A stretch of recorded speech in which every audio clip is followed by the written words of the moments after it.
지난 시간 우리는 하나님의 뜻이 떠난 것을 알면서도 끝까지 자신이 앉은 기득권의 의자를 움켜쥐었던 늙은 제사장 엘리의 비극을 보았다. 하지만 오늘 그와 완벽하게 반대되는 길을 걸어간 한 청년을 만난다. 이스라엘의 첫 번째 왕 사울의 장남이자 왕위를 물려받을 적법한 후계자.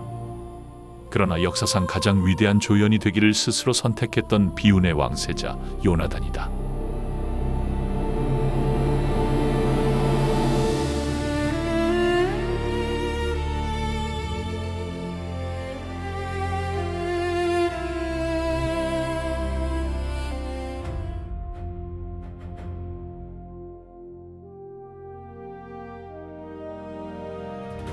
사람들은 흔히 요나단을 다윗의 착한 절친 정도로만 기억한다. 그러나 그는 결코 유약하거나 밋밋한 인물이 아니었다. 그는 이스라엘의 역사상 가장 용맹하고 압도적인 무력을 가진 전사였다. 다윗이 골리앗을 쓰러뜨리기 훨씬 전 요나단은 이미 이스라엘을 구원한 절대적인 영웅이었다. 당시 이스라엘은 사울이라는 왕이 세워지긴 했지만 사실상 블레셋의 끔찍한 압제를 받는 식민지나 다름없었다. 블레셋 사람들은 이스라엘 백성들이 무기를 만들지 못하도록 이스라엘 땅의 모든 대장간을 없애버렸다.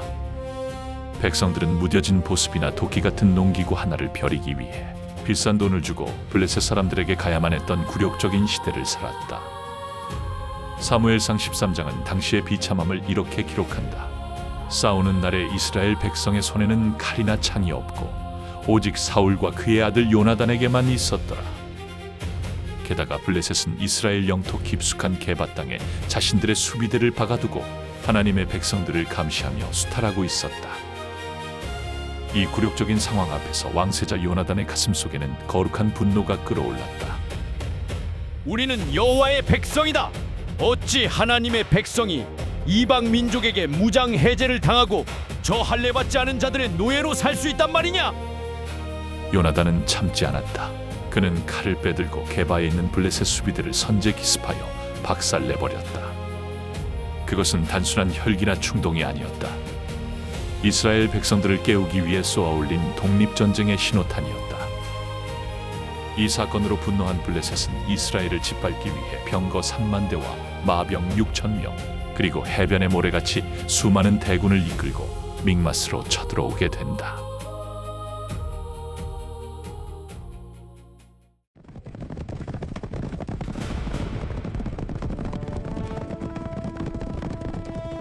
압도적인 적의 규모 앞에서 사울 왕과 이스라엘 군대는 두려움에 떨며 동굴과 바위 틈에 숨어버렸다. 그들에게 남은 무기라곤 사울과 요나단이 가진 칼 2자루가 전부였다. 모두가 숨죽이던 그 절망의 순간 침묵을 깬 것은 또다시 요나단이었다. 그는 무기 든 소년 단 한 명만 데리고 적진의 벼랑 아래로 향했다. 무기를 든 소년아, 우리 함께 여호와를 알지 못하는 저 이방인들에게로 가자. 여호와께서 우리를 위해 기적을 베푸실 것이다. 여호와의 구원은 사람이 많고 적은 것에 달려있는 것이 아니다. 요나단은 하나님께 한 가지 징표를 구했다. 벼랑 위 적들이 자신들을 발견하고 조롱하며 우리에게로 올라오라고 소리치면 그것을 하나님이 적들을 넘기셨다는 승리의 신호로 삼겠다는 것이었다. 아하! 저기를 봐라! 히브리 놈들이 숨어있던 구멍에서 기어나온다! 이리로 올라와라! 우리가 너희에게 한 수 가르쳐주마! 나를 따라 올라와라. 여호와께서 그들을 이스라엘 사람의 손에 넘겨주셨다. 가파른 험산을 손과 발로 기어 올라간 요나단은 벼랑 끝에 서자마자 적들을 향해 몸을 던졌다. 요나단이 앞장서서 적들을 쳐서 넘어뜨렸고 뒤따르던 무기 든 소년이 숨통을 끊었다. 반나절 가리의 좁은 밭에서 단 2사람이 순식간에 20명가량의 적을 베어넘기는 압도적인 무력이었다. 단 2사람이 뿜어내는 기백에 적진 전체에 엄청난 공포가 퍼져나갔다. 그때 하나님께서 거대한 지진을 일으키시자 혼비백산한 블레셋 군인들은 자기들끼리 서로를 찌르고 죽이는 대혼란에 빠지게 된다. 그렇다. 요나단은 다음 대의 왕이 되기에 조금도 부족함이 없는 완벽한 왕의 제목이었다. 그는 다윗의 들러리가 아니었다. 그 자신이 이스라엘의 주인공이 되기에도 충분한 진정한 영웅이었다. 믹마스의 기적으로 이스라엘의 대승리가 굳어져 가던 그날, 사울 왕은 오히려 군대의 사기를 꺾는 어리석은 맹세를 선포한다. 오늘 저녁부터 내가 원수에게 완벽히 보복할 때까지 무엇이든지 먹는 자는 저주를 받을 것이다. 왕의 이 헛된 맹세 때문에 쫓고 쫓기는 피말리는 전장에서 백성들은 꿀을 보고도 두려워 입에 대지 못할 만큼 극심한 굶주림에 시달렸다. 그러나 적진 깊숙이 앞장서 싸우느라 이 명령을 듣지 못한 요나단은 지팡이 끝으로 꿀을 조금 찍어 먹고 피곤한 눈을 번쩍 떴다. 내 아버지께서 오히려 우리를 곤란하게 만드셨구나. 봐라, 내가 이 꿀 조금을 먹고도 얼마나 기운을 차리게 됐는지 한번 보아라. 만일 백성들이 오늘 적에게서 뺏은 음식을 자유롭게 먹을 수 있었더라면 우리가 얼마든지 블레셋을 더 크게 무찌르지 않았겠느냐. 결국 요나단이 꿀을 먹어 왕의 명령을 어겼다는 사실이 밝혀지자 광기에 휩싸인 사울은 자신의 맹세와 체면을 지키기 위해 이스라엘을 구한 친아들 요나단마저 처형하려 한다. 하지만 그때 놀라운 일이 벌어진다. 이스라엘에 이 큰 구원을 이룬 요나단이 죽어야 합니까? 결코 그럴 수 없습니다. 여호와의 살아계심을 두고 맹세하옵나니 그의 머리털 하나도 땅에 떨어지지 아니할 것은 그가 오늘 하나님과 동역하였음이니이다. 백성들이 들고 일어나 왕의 명령을 정면으로 가로막고 요나단을 구출해낸 것이다. 그것은 이미 이스라엘 백성들의 마음속 진짜 왕은 사울이 아니라 목숨을 걸고 앞장서서 싸운 요나단이었음을 증명하는 엄청난 사건이었다. 하지만 진짜 비극이자 위대한 신앙의 여정은 또 다른 태양인 다윗이 등장하면서 시작된다. 소년 다윗이 물맷돌 하나로 거인 골리앗을 쓰러뜨린 날, 이스라엘의 모든 환호는 왕세자 요나단이 아닌 이름 없는 목동 다윗을 향하고 있었다. 보통의 왕위 계승자라면 질투와 분노에 사로잡혀 정적을 제거했을 것이다. 그것이 권력의 속성이다. 그러나 요나단은 전혀 다른 선택을 한다. 그는 다윗을 꿰뚫어 보았다. 저 소년과 함께 하시는 하나님의 영을, 그리고 이스라엘의 미래가 자신이 아닌 저 소년에게 있음을 완벽하게 직감했다. 이들의 만남은 흔히 상상하듯 비슷한 또래 친구들끼리의 가벼운 우정이 아니었다. 당시 요나단은 이미 수많은 전장을 누빈 노련한 장수이자 성인 왕세자였고, 다윗은 이제 막 물맷돌을 던져 이긴 10대 소년이었다. 새파랗게 어린 소년 앞에 선 이스라엘 최고의 용사. 그는 기꺼이 그 소년 앞에 무릎을 낮추었다. 다윗, 하나님께서 너와 함께 하심을 내가 보았다. 사무엘상 18장 4절. 권력을 내려놓은 가장 숭고한 양보의 장면이 기록된다. 요나단은 자기가 입었던 겉옷을 벗어 다윗에게 주었고, 자기의 군복과 칼과 활과 띠도 그렇게 했다. 까마득히 어린 소년에게 왕세자의 겉옷과 무기를 벗어준다는 것은 곧 자기 왕권을 넘겨주겠다는 것과 같은 완벽한 자기 포기 선언이었다. 네가 거인 앞에 섰을 때 나는 너의 안에서 이스라엘을 구원할 하나님의 영을 보았다. 여호와께서 새로운 시대를 이끌 지도자로 너를 택하셨으니 왕세자의 이 겉옷과 무기들은 마땅히 내가 짊어져야 할 영광이다.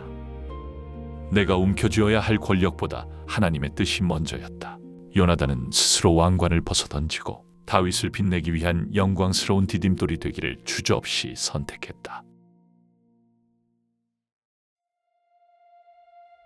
이런 정신 나간 녀석, 네가 내 자신의 수치와 내 어미의 수치도 모르고 천한 이새의 아들 쪽을 택한 것을 내가 모를 줄 아느냐? 그 녀석이 살아있는 한 너는 절대로 왕이 될 수 없을 것이다. 당장 가서 그를 끌어오너라. 그는 반드시 죽어야 한다. 어째서 그가 죽어야 합니까? 그가 잘못한 것이 도대체 무엇입니까? 다윗을 지키려는 요나단을 향해 사울은 분을 참지 못하고 단창을 집어던진다. 사울의 분노는 세상의 상식이었다. 아버지는 아들의 권력을 지켜주기 위해 미쳐가고 있는데 정작 아들은 그 권력을 라이벌에게 쥐어주려 하고 있으니 어찌 미치지 않을 수 있겠는가. 단창이 스쳐 지나간 기둥 앞 요나단은 깊은 절망과 슬픔에 주저앉았다. 결국 요나단은 다윗을 살려보내기로 결심한다. 에셀 바위 곁에서 마주한 두 사람. 이 이별이 무엇을 의미하는지 두 사람은 너무나 잘 알고 있었다. 다윗은 이스라엘의 왕이 되어 돌아올 것이고 요나단은 사울의 가문과 함께 몰락할 것이라는 뼈아픈 예감. 형님, 결국 이렇게 헤어지게 되었군요. 평안히 가라. 우리가 여호와의 이름으로 맹세하지 않았더냐. 여호와께서 영원히 나와 너 사이에 계시고 내 자손과 네 자손 사이에 계시리라. 가라. 가서 너의 시대를 열어라. 세 번을 크게 절하고 오열하는 다윗을 뒤로 한 채 요나단은 도성으로 발걸음을 돌렸다. 다윗을 떠나보내는 길, 요나단은 다윗을 따라 광야로 도망칠 수도 있었다. 하나님의 뜻이 다윗에게 있다면 다윗 편에 서서 새로운 왕조의 개국 공신이 되는 것이 훨씬 현명한 선택이었다. 그러나 요나단은 미쳐버린 아버지, 하나님께 버림받아 멸망을 향해 달려가는 사울 왕의 곁으로 묵묵히 돌아갔다. 왜 그랬을까?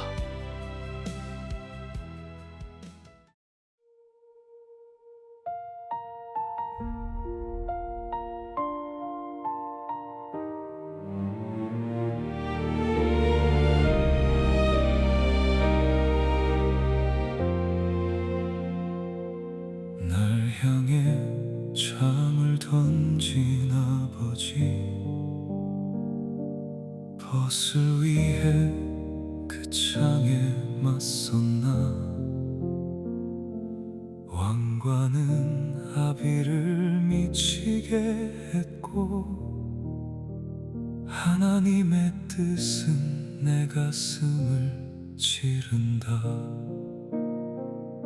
다윗을 세우는 것이 그분의 뜻이라면 내 기꺼이 겉옷을 벗어 그에게 입히리라. 그러나 광기에 갇힌 늙은 왕이여, 나는 당신을 떠날 수 없습니다. 새로운 왕의 앞길에 꽃을 뿌리면서도 무너지는 아버지의 곁을 끝내 지키기로 함. 이것이 내게 허락된 자리인가.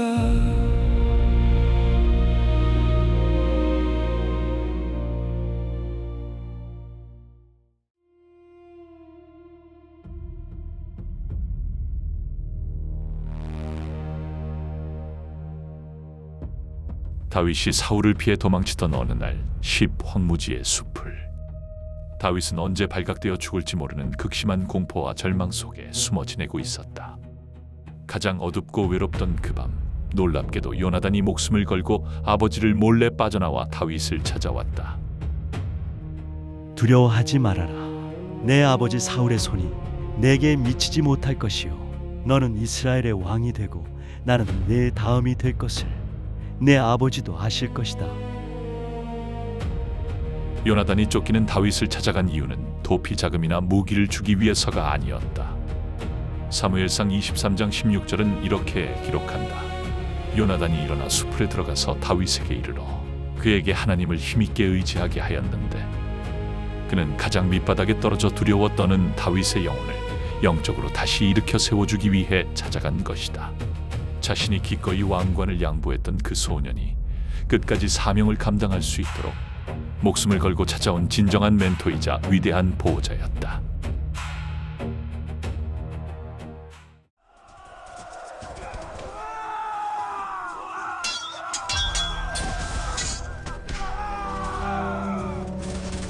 시간이 흘러 길보아 산 전투. 블레셋의 거대한 군대 앞에 사울의 군대는 속수무책으로 무너졌다. 빗발치는 적의 화살 앞에서 요나단은 끝까지 아버지 사울 왕을 지키며 칼을 휘둘렀다. 사무엘상 31장은 요나단의 최후를 단 한 줄로 단조롭게 기록한다. 블레셋 사람들이 사울과 그의 아들들을 추격하여 사울의 아들 요나단과 아비나답과 말기수아를 죽이니라. 하나님의 뜻이 떠난 아버지 사울 왕 곁에 남는다는 것은 곧 죽음을 의미했다. 요나단도 그것을 알았다. 하지만 그는 권력을 향한 세속의 욕망을 내려놓았을 뿐 아버지와 이스라엘 백성을 향한 사랑과 책임감마저 버린 것은 아니었다. 그는 하나님의 뜻에 철저히 순종하면서도 혈육에 대한 인간의 도리를 다하기 위해 기꺼이 패배와 죽음의 자리를 지켰다. 그것은 권력의 눈이 멀어 타락해간 사울의 가문에서 요나단만이 보여줄 수 있는 가장 찬란하고 숭고한 속죄의 방식이었다. 내 형 요나단이 내가 그들을 위해 슬퍼하노라. 그대는 나에게 얼마나 사랑스럽던가. 나에 대한 그대의 사랑이 여인의 사랑보다도 깊지 않았던가.